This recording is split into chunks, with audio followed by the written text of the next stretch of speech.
چھین لی اور انہیں اپنا غلام بنا لیا۔ یہ بنی اسرائیل کی قید یعنی کیپٹیوٹی کا دور تھا۔ مصری جو اپنے آپ کو قبطی کہتے تھے، ان سے جبری مزدوری کرواتے اور ان پر بہت ظلم و ستم کرتے۔ حضرت یوسف علیہ السلام کے تقریباً 200 سال کے بعد اللہ تعالیٰ نے ان کو اس قید سے نجات دلوانے کے لیے انہی میں سے حضرت موسیٰ علیہ السلام اور آپ کے بھائی حضرت ہارون علیہ السلام کو نبوت عطا فرمائی کہ وہ اپنی قوم یعنی بنی اسرائیل کو مصریوں کی قید سے آزادی دلوا کر واپس انہیں فلسطین میں لا کر آباد کریں۔ مصر پر فرعون کی حکومت تھی۔ حضرت موسیٰ علیہ السلام نے اسے ایمان کی دعوت دی اور کہا کہ وہ بنی اسرائیل کو آزاد کر دے، لیکن فرعون نے انکار کر دیا۔ اللہ تعالیٰ نے حضرت موسیٰ علیہ السلام کو حکم دیا کہ وہ اپنی قوم کو لے کر فلسطین کی طرف نکلیں۔ آپ علیہ السلام بحکم خداوندی اپنی قوم کو لے کر نکلے تو فرعون نے بھی اپنے لاؤ لشکر کے ساتھ آپ علیہ السلام کا تعاقب کیا۔ سمندر کے کنارے پہنچ کر آپ علیہ السلام نے اللہ سے عرض کی کہ اب کیا کروں؟ اللہ نے حکم دیا کہ اے موسیٰ علیہ السلام اپنا عصا سمندر کے پانی پر ماریں تو سمندر آپ کو خشکی کا راستہ دے گا۔ آپ علیہ السلام نے ایسا ہی کیا تو یکا یک سمندر کا پانی 2 دیواروں کی طرح الگ الگ کھڑا ہو گیا اور آپ علیہ السلام اپنی قوم کو لے کر وہاں سے نکل گئے۔ آپ علیہ السلام کے پیچھے فرعون نے بھی کوشش کی کہ وہ بھی اسی راستے سے آپ علیہ السلام کا تعاقب کرے، لیکن اللہ کے حکم سے سمندر واپس مل گیا اور اس طرح فرعون اور اس کا سارا لشکر غرق ہو گیا۔ یہ حضرت موسیٰ علیہ السلام کا معجزہ ہے جس کا ذکر قرآن پاک میں موجود ہے، اور یہ اتنا بڑا واقعہ بنی اسرائیل کی آنکھوں کے سامنے وقوع پذیر ہوا۔ قرین قیاس بتاتے ہیں کہ سمندر عبور کرنے کا یہ معجزہ بحر احمر کی مشرقی نہر، جسے اب نہر سویز کہا جاتا ہے، میں پیش آیا ہوگا۔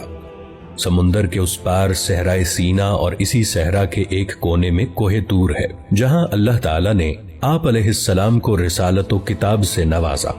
آپ علیہ السلام کی کتاب کا نام تورات ہے۔ اللہ تعالیٰ نے آپ علیہ السلام کو بنی اسرائیل کی ہدایت و رہنمائی کا حکم دیا اور فرمایا کہ اے موسیٰ علیہ السلام، ہم نے آپ کی قوم کو باقی سب اقوام پر فضیلت دی ہے۔ جب تک یہ اس کتاب یعنی تورات کو مضبوطی سے تھامے رہیں گے، میں ان کو اپنی طرف سے نعمتوں اور رحمتوں سے نوازتا رہوں گا۔ لیکن بنی اسرائیل نے حضرت موسیٰ علیہ السلام کو تنگ کرنا شروع کر دیا۔ یہ لوگ آپ علیہ السلام کی نافرمانی کرتے اور بے ادبی سے پیش آتے اور تورات کی حکم عدولی کرتے۔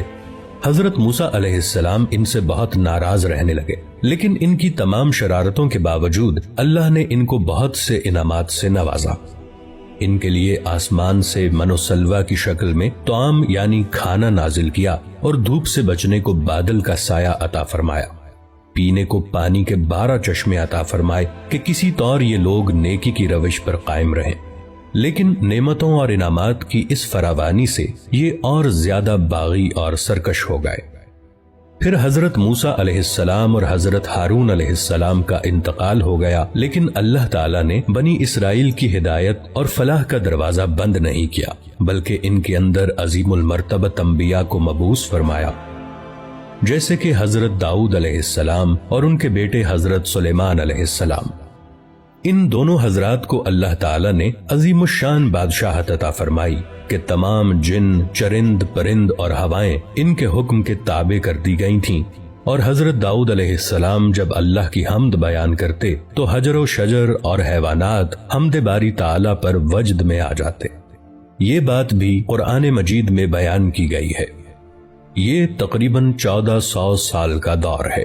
اس دوران اللہ کریم نے بنی اسرائیل کو بہت سے انبیاء کی صحبت عطا فرمائی۔ کوئی وقت ایسا نہیں گزرا کہ ان کے درمیان کوئی اللہ کا نبی موجود نہ رہا ہو، لیکن ان کی اکثریت فسق و فجور میں ہی مبتلا رہی، اور یہ لوگ اللہ تعالیٰ کی نافرمانیاں کرتے رہے اور اللہ کے انبیاء کو ستاتے رہے، اور کئی نبیوں کو تو انہوں نے قتل کر دیا۔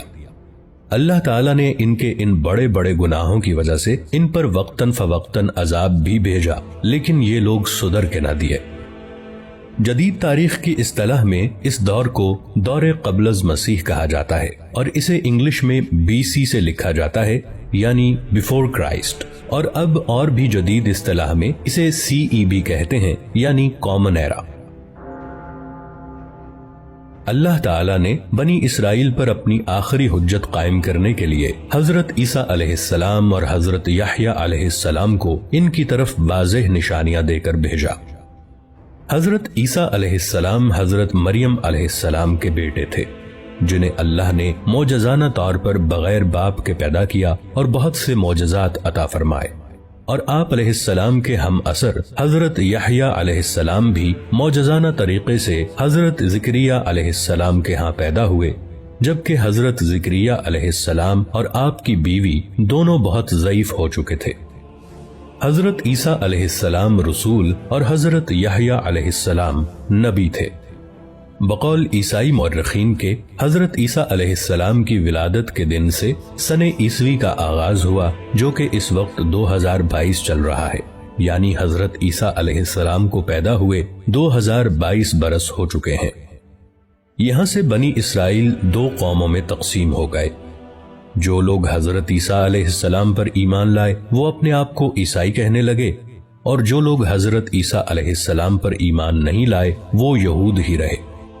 جس جماعت یعنی یہود نے آپ کا انکار کیا، انہوں نے آپ علیہ السلام کی والدہ حضرت مریم علیہ السلام کو بہت برا کہا اور حضرت عیسیٰ علیہ السلام کو قتل کرنے کا منصوبہ بنایا، لیکن اللہ تعالیٰ نے ان کے اس اقدام سے پہلے ہی حضرت عیسیٰ علیہ السلام کو زندہ آسمان پر اٹھا لیا۔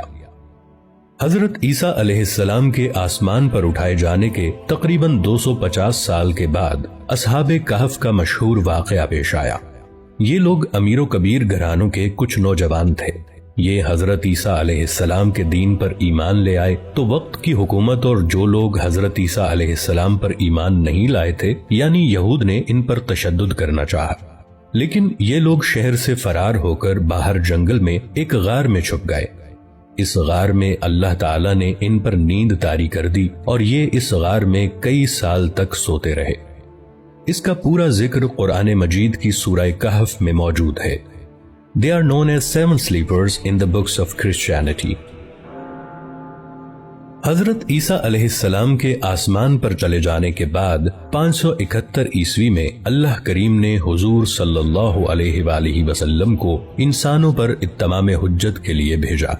حضور سیدنا و نبینا حضرت محمد صلی اللہ علیہ وآلہ وسلم بن عبداللہ بن عبد المطلب مکہ کی سرزمین میں حضرت اسماعیل علیہ السلام بن ابراہیم علیہ السلام کی نسل میں قبیلہ قریش کے خاندان بنو ہاشم کے ہاں جناب عبداللہ بن عبد المطلب اور ان کی زوجہ حضرت آمنہ بنت وہب کے ہاں پیدا ہوئے۔ اس دن سے لے کر آج تک نور محمدی کی کرنیں ساری دنیا کو منور کر رہی ہیں اور قیامت تک کرتی رہیں گی انشاءاللہ۔